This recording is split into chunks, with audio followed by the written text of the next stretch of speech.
Hello everybody. ¿Quieres aprender inglés? ¿Quieres conocer algo más de la gramática en inglés o simplemente quieres dar un repaso? Déjame decirte que estás en el lugar correcto. This is English Class with Mr. David Ramírez. En esta oportunidad vamos a aprender una forma verbal muy interesante e importante. Estoy hablando de past simple, el pasado simple. Vamos a ver sus spelling rules, affirmative form, negative form and interrogative form. Las maneras como se forman los verbos en pasado, su forma afirmativa, negativa e interrogativa. Empecemos pues teniendo la definición de este tiempo verbal. Definition. The past simple tense is used to talk about a completed action in the time before now. Lo vamos a utilizar para hablar de acciones que sucedieron en el pasado y terminaron. For example, he lived in Lima in 1976. Él vivió en Lima en 1976. O sea, él vivió en Lima.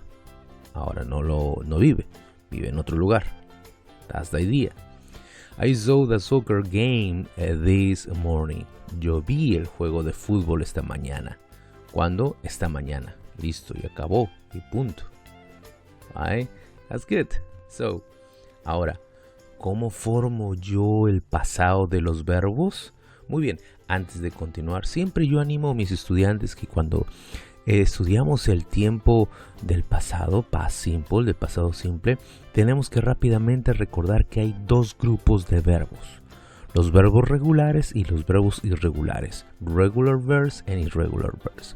Las reglas que te voy a enseñar a continuación es acerca de los verbos regulares. Regular verbs. Solamente se aplican para esos verbos. Regular verbs. So, para formar el pasado de los verbos regulares, tenemos que agregar la letra D, letter D, o a veces ed para formar el pasado simple. For example, move. En ese caso simplemente necesita la letra D. Move it. So, he moved from Trujillo to Lima last week. Él se mudó de Trujillo a Lima la semana pasada. Eso sucedió la semana pasada. Visit.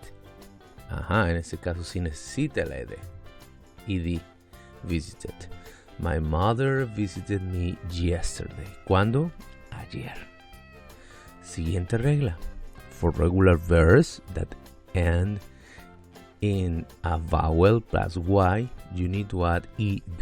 Interesante esta regla, porque los verbos que terminan con la letra y o en la letra y antes hay una vocal como el que estoy mostrando, simplemente agregas ed. Played. So, I played soccer with my family last night. Enjoy. Miren, también termina con la letra Y, pero antes hay una vocal, la vocal O. Simplemente agrego la ed. So, my boy enjoyed the movie yesterday. Next rule. For regular verbs that end in a consonant plus Y, change Y to I and add ed. Cuando los verbos terminan en la letra Y, pero antes hay una consonante, como el verbo que estoy mostrando, antes de agregar la ed tienes que cambiar la Y por la I. So, cried. The baby cried in the morning. El bebé lloró en la mañana. Eso sucedió en la mañana. Study. Miren, antes de la Y hay una consonante. Studied. So, Laura studied a lot last night. ¿Cuándo sucedió eso? La noche anterior. Anoche. Now, for regular verbs, seguimos estas reglas para los verbos regulares. Estos verbos que terminan en consonant, vowel, consonant. Es importante reconocer esta secuencia. Consonant, vowel, consonant. Antes de agregar la ed, tienes que duplicar la última consonante. For example, plan. Es un verbo de una sola sílaba. Miren la secuencia. Consonant, vowel, consonant. Muy bien. Antes de agregar la ed, duplico la última consonante. And then add ed. Planet. I planned to go to Mexico. In American English, When the regular verb has more than one more syllable, the final consonant is doubled before adding ed. Esta regla tiene que ver con verbos que son más de una sola sílaba. Tenemos que fijarnos en dónde está la fuerza de voz. Si la fuerza de voz está en la última sílaba y esa última sílaba tiene la secuencia que hace un momento hemos visto de consonante, vocal, consonante, aplico la misma regla anterior. Antes de agregar la ed, duplico la consonante. He regretted saying it. Can you see? So, in this verse, the syllable stress is not on the final syllable, so the last consonant is not double.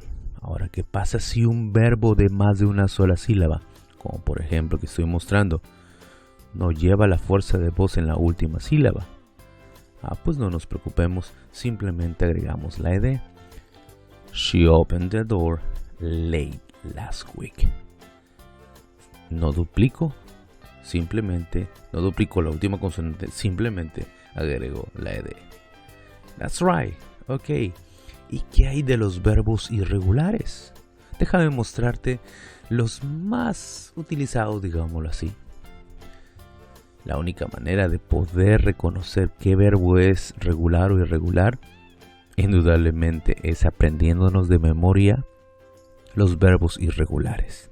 Te estoy mostrando los más comunes. For example, do in past simple is did. Drink, drunk. Eat, ate. Give, gave. Have, had. Know, knew. Make, made. Meet, met. Read, read. Say, said. See, saw. Sit, sat. Take, took. Tell, told. Think, thought. Write, wrote. Te invito a que tengas tiempo para memorizar los verbos. En realidad la lista es un poquito grande, pero con paciencia y práctica vamos a poder aprenderlos. Ahora, la forma negativa. Tenemos aquí una oración afirmativa en pasado. I moved from Trujillo to Lima. Yo me mudé de Trujillo a Lima. Muy bien, ¿cómo formo esta oración en negativo en el pasado? Déjeme mostrarte la respuesta. Yes, aquí hay un auxiliar que debemos considerar en pasado. ¿Cuál es? El auxiliar negativo didn't. Tengo que utilizarlo. Didn't me indica que esa oración está en pasado, pero hay un detalle más. Miren qué pasa con el verbo. Ya no hay de. Es que estamos utilizando en oraciones negativas. Los verbos deben estar en su forma base. Base form. He wrote a letter yesterday. ¿Cuál sería su oración negativa? Come on, you can do it. Yes, he didn't write. No wrote, no write. Base form. A letter yesterday. So, interrogative form. Look at this, the same sentence. I moved from Trujillo to Lima. ¿Cómo formo mi pregunta? Tengo que utilizar un auxiliar también en pregunta. Y el auxiliar en pasado en este caso es did. Did you move from Trujillo to Lima? ¿Te mudaste de Trujillo a Lima? El mismo detalle, miren, el verbo en su forma base. Así que ni en oraciones negativas ni en preguntas los verbos cambian. Se mantienen en su forma base. Solamente hay que tener cuidado del auxiliar que debemos utilizar. Did you move from Trujillo to Lima? Yes, I did. Or no, I didn't. He wrote a letter yesterday. What is the question? Yes, the auxiliar. The auxiliary verb. Yes. Did he write a letter yesterday? Yes, he did. Or no, he didn't. Sabemos ya que este tipo de preguntas son conocidas como yes, no question porque se responden con yes or no. Pero hay otro tipo de preguntas a las cuales conocemos como information questions o también se le dice double H questions. Estas preguntas son caracterizadas porque empiezan con palabras como what, when, where o why. Bueno, eso depende de la intención del hablante, ¿no? What, cuando la intención es preguntar acerca de una cosa. When es acerca del tiempo. Cuando. Where es acerca del lugar. ¿Dónde? Why quiere saber el por qué, la razón. Pero luego sigue ya la gramática que nosotros venimos estudiando. El auxiliar, luego el sujeto, el verbo y complemento. So, thank you so much, my dear students. No se olviden de suscribirse, de dar like, de comentar y compartir mis videos. Thank you so much, my dear students.